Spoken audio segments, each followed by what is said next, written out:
mes prairies n'étaient plus productives. Je n'arrivais plus à alimenter correctement mon troupeau et donc il a fallu que je trouve des solutions pour arriver à éviter d'avoir double alimentation des brebis et à l'herbe et en bergerie. Alors la première action mise en place a été de rencontrer la Chambre d'agriculture et de rentrer dans le programme herbe et fourrage de manière à apprendre de nouvelles méthodes de gestion de l'herbe. J'ai un outil pour mesurer l'herbe qui s'appelle l'herbomètre. Il vous permet de visualiser et d'avoir une quantité de matière sèche hectare. Ces prairies sont des prairies pluriespèces avec des graminées, des légumineuses et maintenant de la chicorée qui est implantée dedans. La chicorée a comme intérêt d'être une plante à tanin. C'est une plante qui permet aux animaux de mieux assimiler l'herbe et de mieux la digérer. Et le deuxième avantage, la chicorée est une plante à pivot comme le plantain. Et donc ça permet un travail du sol et de remonter l'eau et d'avoir un petit peu plus à pâturer l'été, alors que les graminées et les légumineuses ont un peu plus de mal à ce moment-là à s'en sortir.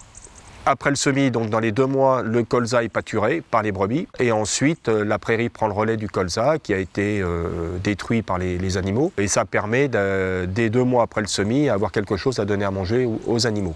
L'herbe pâturée est l'équivalent d'un aliment du bétail lorsqu'elle est pâturée entre 15 et 5 cm. Donc il est très important de pâturer entre ces 2 tailles et surtout de ne pas pâturer trop longtemps.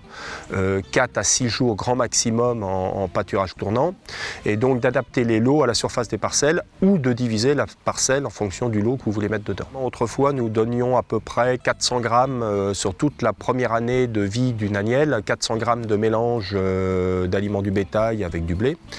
Et aujourd'hui, nous ne donnons plus rien.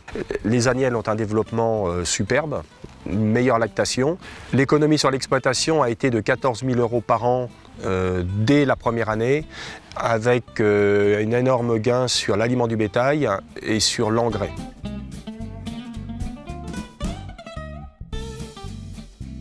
On est dans un contexte de prairies qui était relativement dégradées et sur des sols très compliqués.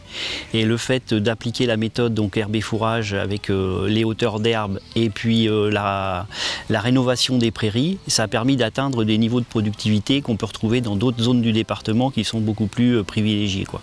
C'est-à-dire qu'on est peut-être parti d'un rendement de 2 tonnes de matière sèche et aujourd'hui on va être entre 6 et 8 tonnes de matière sèche à l'hectare.